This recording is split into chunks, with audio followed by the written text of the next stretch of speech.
नमस्कार दोस्तों, मैं राजकुमार मौर्य प्रखर इंडिया यूट्यूब मंच पे आपका स्वागत है। बड़ी खबर निकल के आ रही है समाजवादी पार्टी से। समाजवादी पार्टी ने तय किया है कि पल्लवी पटेल को लोकसभा का चुनाव लड़ाना है। पल्लवी पटेल वर्तमान में समाजवादी पार्टी की विधायक हैं। समाजवादी पार्टी की विधायक हैं और पल्लवी पटेल एक तेज तर्रार नेता हैं जो बोलने में अपनी बात को कैसे रखा जाता है, कैसे प्रस्तुत किया जाता है, इनसे अच्छा कोई नेता उत्तर प्रदेश में आपको नहीं देखने को मिलेगा।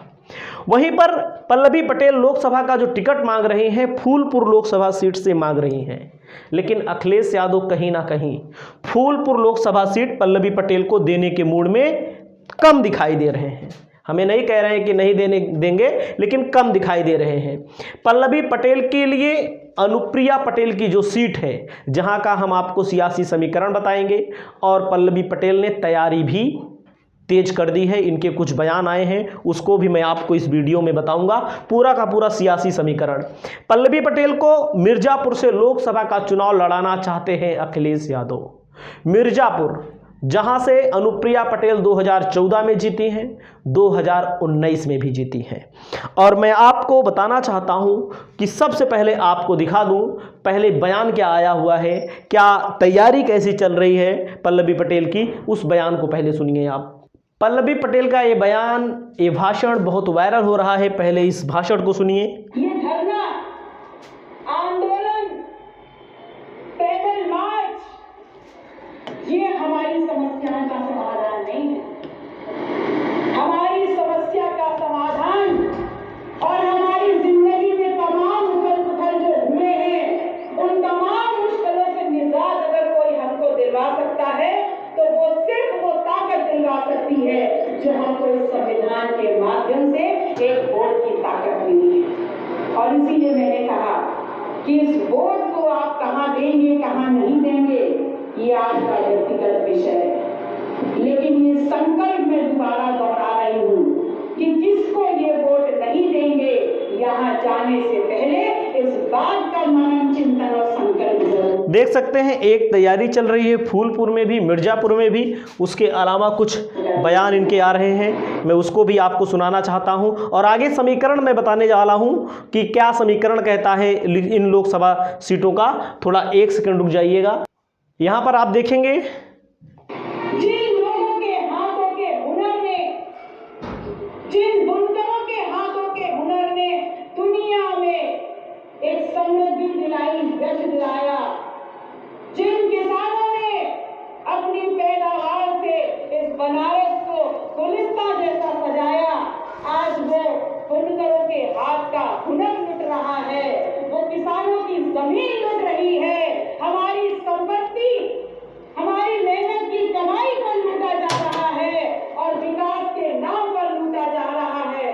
और उस विकास के नाम पर लूटा जा रहा है जिसका कोई भी संबंध यहाँ के स्थानीय लोगों से नहीं है। उन किसानों की सिसकियों की आवाज आज पीएमओ तक नहीं पहुंच रही है। तो क्या कहा जाए? कहना और समझना ये है कि कहीं ये कोई षड्यंत्र तो नहीं। वास्तविकता ये है कि ये षड्यंत्र है, सोची समझी चाल है कि इस बनारस को गौरव दिलाने वाला ये किसान अपने खेत खलिहानों से विमुख हो जाए।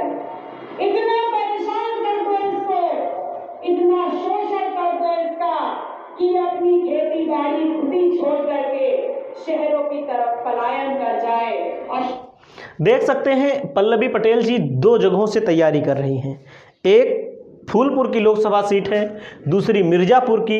बनारस में भी इनका अच्छा खासा वोट बैंक है, उस वोट बैंक को लेकर के हमेशा बनारस में भी सक्रिय रहती हैं। और मैं आपको दिखाना चाहता हूं, अगर मिर्जापुर से लोकसभा का थोड़ा समीकरण आप देखेंगे, कब कब यहाँ पर समाजवादी पार्टी कभी चुनाव जीती है, तो देख सकते हैं कब कब जीत हासिल की है किस पार्टी ने।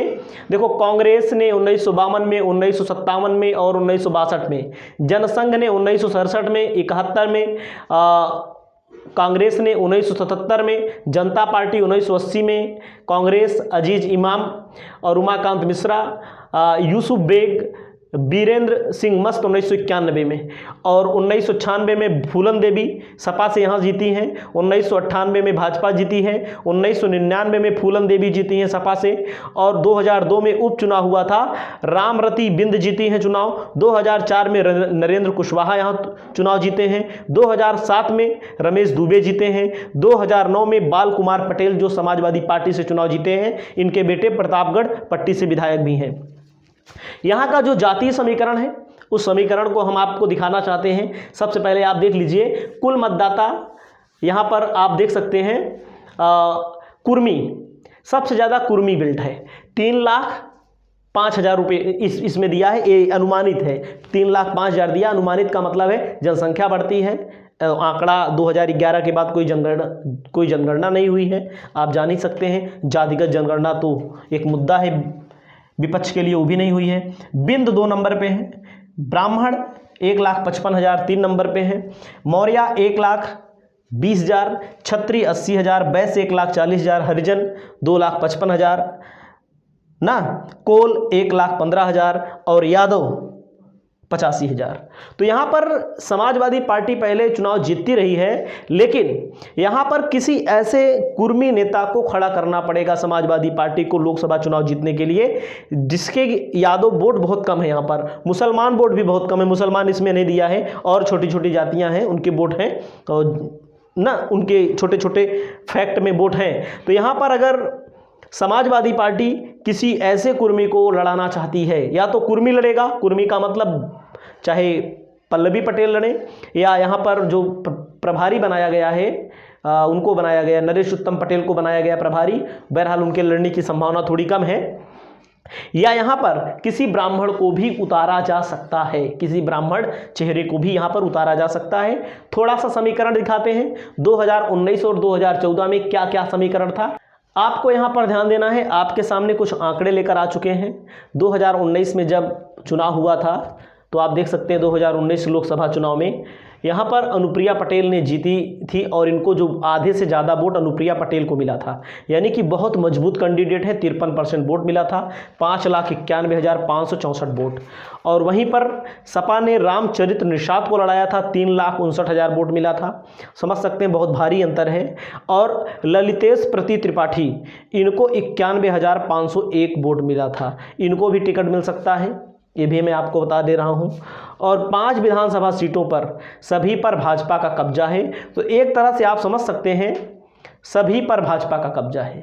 3 सीटों भाजपा को मिली और एक अपना दल और एक निषाद, यहाँ पर निषाद पार्टी का वर्चस्व है, और इसी को देख करके अखिलेश यादव यहाँ मजबूत पटेल नेता को लोकसभा चुनाव लड़ाना चाहते हैं, और यहाँ के लिए पल्लवी पटेल तैयार थोड़ा कम दिख रही हैं, लेकिन यहाँ पर पल्लवी पटेल को कहीं ना कहीं अखिलेश यादव मना रहे हैं कि कम से कम आप यहाँ से चुनाव लड़िए, बाकी जो सम्मान आपका होगा वो किया जाएगा।